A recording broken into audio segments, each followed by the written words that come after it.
دوستوں، آج ہماری کہانی کا نام ہے لالچی مگرمچھ۔ ایک جنگل میں بہت سارے جانور رہا کرتے تھے۔ شیر جنگل کا بادشاہ تھا۔ اس کا ایک بیٹا تھا جس کا نام تھا ٹوٹو۔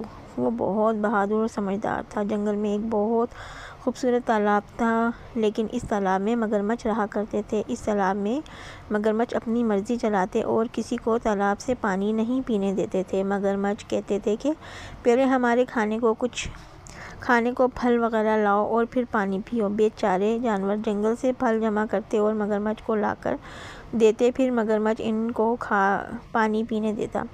سب جانور مگرمچھوں سے تنگ تھے، لہٰذا سب نے مل کر سوچا کہ ہمیں جنگل کے بادشاہ شیر کو یہ بات بتانی چاہیے۔ جانوروں نے کہا، ابھی چلتے ہیں۔ اسی وقت چالاک لومڑی بول پڑی، اگر شیر بادشاہ اس معاملے میں پیچھے ہٹا تو اس کو جنگل کا بادشاہ قرار نہیں دیا جائے گا۔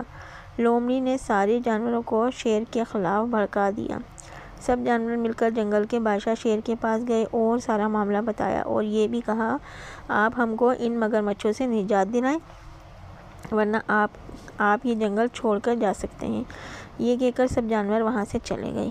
یہ سارا ماجرا شیر کا بیٹا ٹوٹو سن رہا تھا۔ جنگل کا بادشاہ شیر ساری رات پریشان رہا۔ ٹوٹو یہ سب دیکھ رہا تھا۔ اس نے جنگل کے سارے جانوروں کو بلوایا اور ان سے کہا، اس جنگل کے بادشاہ شیر تو بہت اچھے ہیں، آپ لوگوں کا اتنا خیال رکھتے ہیں، اور آپ ہیں کہ مشکل وقت میں ان کا ساتھ چھوڑ رہے ہیں۔ چالاک لومڑی نے کہا، اس چھوٹے سے بچے کو کیا پتہ ان باتوں کے بارے میں؟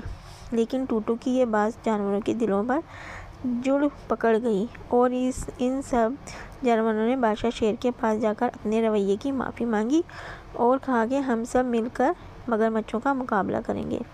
سب سوچ رہے تھے کہ مگرمچھوں کا مقابلہ کس طرح کیا جائے۔ اتنے میں ٹوٹو بول پڑا کہ مگرمچھوں کو کھانے کا بہت شوق ہوتا ہے اور ان کا سب سے پسندیدہ کھانا خرگوش ہے۔